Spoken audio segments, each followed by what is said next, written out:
Hello everyone, তোমরা সবাই কেমন আছো? আমি তো খুব ভালো আছি, কারণ গরমের শেষ হয়ে বেশ বর্ষা বর্ষা শুরু হয়ে গেছে। আর ডেইলি বেসিসে টুকটাক বর্ষা তো হতেই আছে, আর ওয়েদারটাও এই জন্য খুব ভালো। তাই সকাল সকাল ব্রেকফাস্ট করে ছাদে গিয়ে ভাইবটাকে এনজয় করছিলাম। খুব ভালো লাগছিলো গাছটা দেখতে, ফুলের ওপর বেশ বৃষ্টি পড়া ছিল, তাই একটা ক্লিপ নিয়ে নিলাম। দেন নিচে আসলাম, এসে ভাবলাম স্নানটা করে আসি, অনেকটা বেলা হয়ে গেছে। দেন স্নান করে লাঞ্চ কমপ্লিট করে নিলাম। দুপুরবেলা লাঞ্চ কমপ্লিট করার পর যে ফ্রুটস থাকে, মেডিসিন থাকে, সেগুলো নিয়ে চলে গেলাম ঘুমাতে।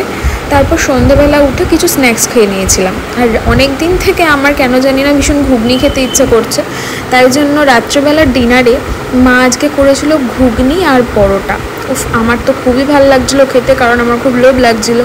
আর সবাই বলে এই সময় যা যা খেতে ইচ্ছা করে সেটা খেতেই হবে। তারপর ডিনার রাতের কমপ্লিট করে চলে আসলাম, ঘুমাতে হবে।